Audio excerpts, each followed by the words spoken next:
Hello students, last class में हमने BA first year का पेपर फर्स्ट का सिलेबस डिस्कस किया था। आइए आज हम देखते हैं paper second family resources and housing, यानी कि पारिवारिक संसाधन एवं गृह व्यवस्था। इसमें भी आपकी लास्ट पेपर था उसकी तरह 4 यूनिट्स हैं, first, second, third and fourth. जो आपके फर्स्ट यूनिट है होम मैनेजमेंट, इसमें हम परिभाषा पढ़ेंगे, परिकल्पना देखेंगे एवं होम मैनेजमेंट की क्या भूमिका है उसको समझेंगे। नेक्स्ट आपका आता है गृह प्रबंध की प्रक्रिया, कार्यक्रम योजना, गृह प्रबंध के उत्प्रेरक साधन। इसमें हम देखेंगे गृह प्रबंध की प्रोसेस कैसे चलेगी, कार्यक्रम योजना यानी प्लानिंग कैसे करेंगे और गृह प्रबंध के उत्प्रेरक साधन कौन कौन से हैं। फैक्टर्स मोटिवेटिंग मैनेजमेंट, इसमें हम देखेंगे लक्ष्य, परिभाषा और उसके प्रकार। हर किसी के व्यक्ति के कुछ ना कुछ लक्ष्य गोल्स होते हैं, उन्हीं की डेफिनेशन एवं प्रकारों को इसमें हम पढ़ेंगे।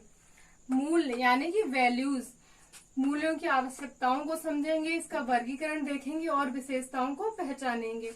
निर्णय प्रक्रिया यानी कि डिसीजन मेकिंग, निर्णय प्रक्रिया जो कि एक परिवार के लिए बहुत आवश्यक होती है। नेक्स्ट आपका आता है यूनिट सेकंड, मानवीय एवं अमानवीय स्रोत। इसमें हम इन दोनों के प्रकार देखेंगे, वर्गीकरण को समझेंगे एवं मानवीय और अमानवीय स्रोतों को प्रभावित करने वाले कौन कौन से कारक हैं उनको इसमें पढ़ेंगे।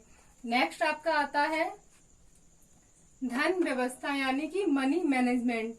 मनी मैनेजमेंट में हम क्या देखते हैं, परिवार की आय कितनी है, परिवार का व्यय कितना है यानी कि खर्चा कितना है, पारिवारिक बजट जो बना है उसमें क्या क्या इंक्लूडेड है और हम बचत कैसे करते हैं, इत्यादि को धन व्यवस्था में पढ़ेंगे।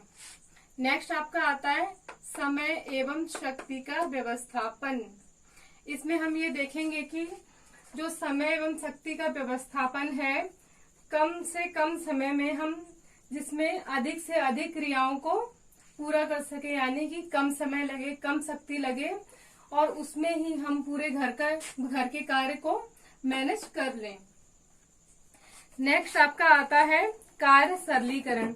कार्य सरलीकरण क्या होता है, देखिए, कार्य की निश्चित मात्रा को संपन्न करने के लिए समय या शक्ति या दोनों की मात्रा को कम करने की प्रक्रिया को कार्य सरलीकरण कहा जाता है।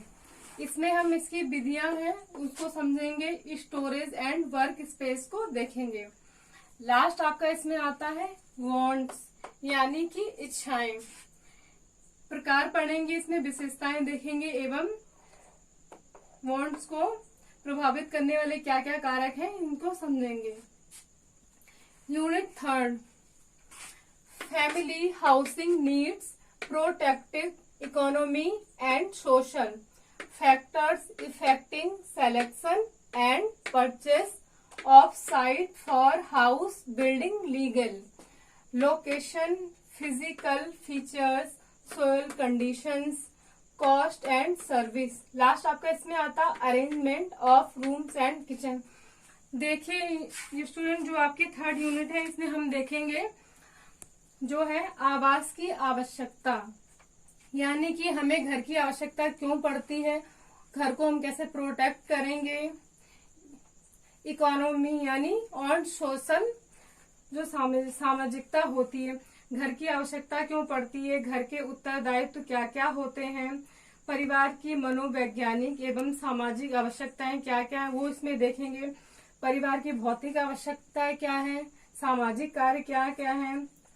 और उसके अलावा जो आपका सेकंड है उसमें हम देखेंगे कि जब हम आवास लेते हैं तो उसमें क्या हम देखते हैं, आवास की स्थिति कैसी है, दिशा कैसी है, बनावट कैसी बनी हुई है, वायु के आवागमन की घर में व्यवस्था कैसी है, वायु आ जा रही है सही से या नहीं जा रही है, उसका भी हम ढंग से चेक करते हैं। उसके बाद ही हम किसी हाउस को परचेस करते हैं। नींव कैसी रखी गई, छत कैसी है, मिट्टी कैसी है, आवास निर्माण योजना में हम ये सब देखते हैं। लास्ट जो आपका आता है arrangement of rooms and kitchen, इसमें क्या देखेंगे हम, जो रसोई घर होता है उसकी व्यवस्था हम कैसे करेंगे। जैसे कुछ रसोई घर होते हैं यू शेप के बने होते हैं, कुछ एल होते हैं, आकृति वाले होते हैं। इसके अलावा 2 दीवार वाले किचन हो गए और 1 दीवार वाले किचन योजना होती है, वो भी हम किसमें समझेंगे, अरेंजमेंट रूम्स एंड किचन में। लास्ट आपका आता है यूनिट 4 कला, तत्व, अर्थ एवं सिद्धांत। कला में हम क्या समझेंगे, इसके कौन कौन से तत्व हैं, अर्थ क्या है एवं इसके सिद्धांत क्या है। सेकंड डिजाइन, रंग, पुष्ट सज्जा, प्रकाश की व्यवस्था, फर्नीचर व्यवस्था, गृह सज्जा के उपसाधन। देखिए जो आपकी लास्ट यूनिट है पुष्प सज्जा, उसमें क्या होगा कि पुष्प सज्जा का मुख्य उद्देश्य क्या होता है, वातावरण को प्रसन्न करना होता है। जैसे कि हम फूलों, पत्तियों को, टहनियों को आकार, उसकी बनावट एवं रंगों के अनुसार व्यवस्थित करते हैं। इसमें भी आपकी क्या औपचारिक और अनौपचारिक पुष्प सज्जा आ जाती है। जैसे फर्नीचर व्यवस्था हो गई, फर्नीचर व्यवस्था कितने प्रकार की होती है, फर्नीचर के कौन कौन से आवश्यक गुण होते हैं जिनसे हम फर्नीचर को खरीदें, फर्नीचर व्यवस्था में कला के कौन कौन से सिद्धांत उपयोगी होते हैं, फर्नीचर व्यवस्था में हम इसको डिस्कस करेंगे। डिजाइन में डिजाइन के सिद्धांत देखेंगे और इसकी सजावट को देखेंगे। रंग क्या है, रंगों के कार्य पढ़ेंगे, रंगों के कारण, जैसे प्राथमिक रंग हो गया, माध्यमिक हो गया, और इसमें एक लास्ट जो आता है तृतीयक रंग होता है, वो भी हम रंगों में पढ़ेंगे। कला के सिद्धांत, कला के लक्ष्यों को भी जानेंगे। और जो प्रकार, ये है आपकी प्रकाश की व्यवस्था। जैसे घर होता है उसमें अलग अलग जो रूम्स बने होते हैं, किचन हो गया, हमारा रीडिंग रूम हो गया। जो रीडिंग रूम होता है उसमें लाइट की हमको परफेक्ट व्यवस्था चाहिए होती है। तो कौन घर के किस कोने में कैसे प्रकाश की व्यवस्था होती है, ये हम प्रकाश की व्यवस्था में पढ़ेंगे। सो स्टूडेंट्स, ये तो हो गया आपका BA first year paper second family resources and housing का सिलेबस। जो हम नेक्स्ट क्लास लेंगे उसमें हम पेपर फर्स्ट होम मैनेजमेंट देखेंगे, जिसमें हम पढ़ेंगे परिभाषा, परिकल्पनाएं एवं भूमिकाओं को पढ़ेंगे। ओके स्टूडेंट, अब हम मिलते हैं नेक्स्ट क्लास में। Thank you.